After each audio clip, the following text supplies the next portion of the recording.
Cipher case کے اوپر جو پروسیڈنگز ہوئی وہ آپ نے بھی نوٹ کی، اور جس پیس کے ساتھ یہ کیس آگے بڑھ رہا تھا اس کے اندر سابق سیکرٹری خارجہ کا بیان ریکارڈ ہو چکا، پاکستان کے انویسٹر کا بیان ریکارڈ ہو چکا، اور دیگر اہم شخصیات کے بیانات بھی ریکارڈ ہو چکے.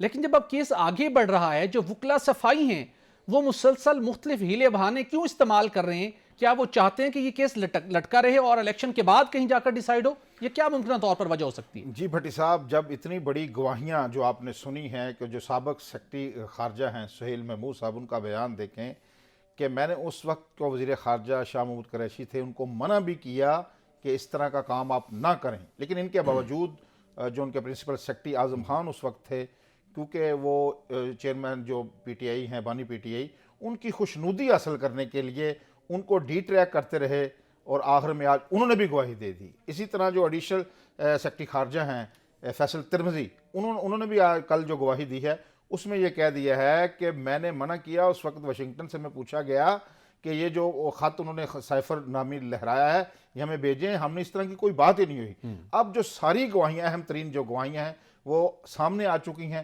اب اس میں بھاگنے کا ایک ہی طریقہ ہے، ڈیلے ٹیکٹس. آپ کو پتہ ہے یہ پی ٹی آئی کی پرانی روش ہے. گزشتہ ہفتے بڑے شادیانے بجائے گئے تھے کہ اعظم خان نے بڑا شاندار بیان ریکارڈ کروایا ہے، بانی پی ٹی آئی نے ان کی کمر پر تھپکی دی ہے، اب یہ کیس گیا تو اب تو معاملہ یکسر تبدیل ہوتا دکھائی دے رہا ہے. بانی جو پی ٹی آئی ہیں ان کی تھپکی کا یہ احساس ہوگا کہ وہ کتنے سالوں کی انہیں پڑی ہے.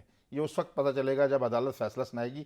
جو شواہد اور جو چیزیں ابھی تک جو گواہیاں ہم نے سنی ہیں، جب پڑھی ہیں اخبارات میں، وہ ساری کی ساری یہ ان کو سزا دلوانے کے لیے میرے خیال میں وہ انف ہیں. بہرحال فیصلہ تو عدالت نے ہی کرنا ہے. اب ان کے پاس صرف ایک ہی راستہ ہے، وہ کیا ہے؟ ڈیلے ٹیکٹس. یہ آپ کو پتہ ہے جو فارن فنڈنگ کا کیس ہے وہ ابھی تک پینڈنگ پڑا ہے، اس میں بھی یہ ڈیلے ٹیکٹس آتے رہے. اسی طرح یہ جو ان کا پارٹی کے انتخابات کا معاملہ تھا، اس میں بھی ڈیلے ٹیکٹس.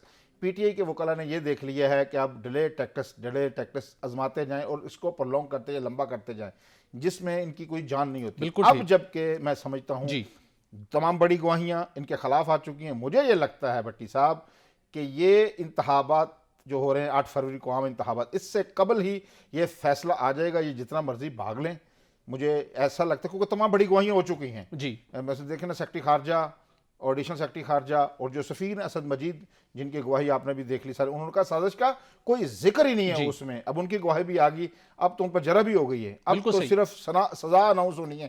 اس کو 2 دن پر لانگ کر لیں، 4 دن کر لیں،